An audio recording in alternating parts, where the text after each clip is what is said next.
Cyber Polda Bali mengungkap 10 kasus judi online yang melibatkan selebgram. Mereka bertugas mempromosikan situs judol yang dikendalikan bandar dari luar negeri.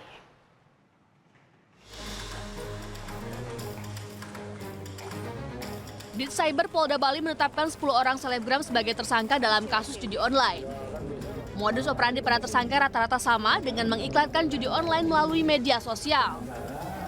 Para selebgram yang terlibat dalam promosi ini rata-rata mengikuti puluhan hingga ratusan ribu pengikut. Mereka ditugaskan mempromosikan 10 hingga 15 situs judi online yang tersebar di dunia maya. Para tersangka memperoleh bayaran dengan sistem gaji mulai dari Rp500.000 hingga Rp60 juta per bulan. Gaji bukan bagi hasil. Mereka disampaikan di awal, ditawarkan di awal, ini loh, tolong sampaikan ini situs judi yang pertama kali. Pasti dia nanya, dia tahu situs apa kan gitu kan. Mereka sadar.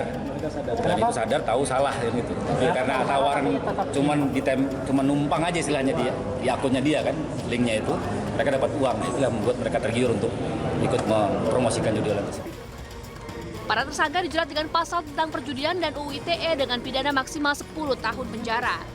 Dari Denpasar, Indira Ari, iNews melaporkan. Terima kasih Anda masih bersama kami di iNews Today. Pemirsa Komisi Pemberantasan Korupsi melelang barang rampasan kasus korupsi. Ya, lelang ini diharapkan menjadi langkah strategis untuk memulihkan keuangan negara yang telah disalahgunakan oleh para pelaku korupsi. Sejumlah barang rampasan kasus korupsi dipamerkan dalam rangka Hari Anti Korupsi Sedunia yang jatuh 9 Desember lalu. Beragam barang mewah seperti sepeda motor, mobil dan beberapa tas bermerek internasional terpajang di Gedung Merah Putih KPK.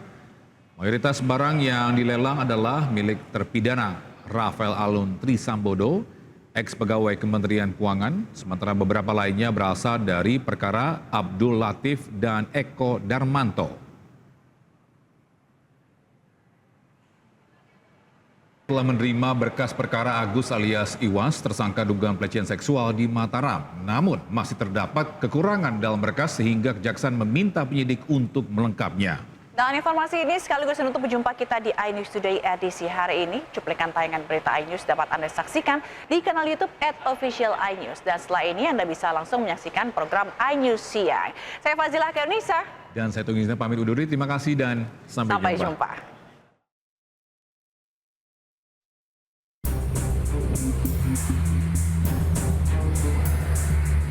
Kejaksaan Tinggi Nusa Tenggara Barat telah menerima pelimpahan berkas perkara Agus Buntung, tersangka dugaan pelecehan seksual terhadap mahasiswi di Mataram.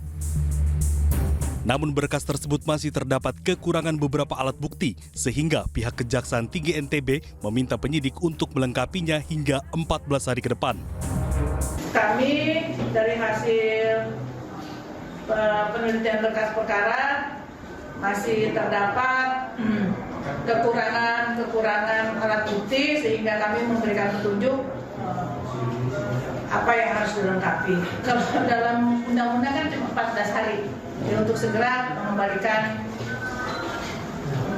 berkas perkara. Selain itu, Kejaksaan Tinggi juga mendapatkan undangan dari Polda NTB untuk pelaksanaan rekonstruksi kasus Agus yang dijadwalkan dalam waktu dekat. Sementara itu, sebelumnya penyidik Subdit 4 PPA Ditkrimum Polda NTB telah memeriksa IWS alias Agus Buntung di Mapolda NTB kemarin.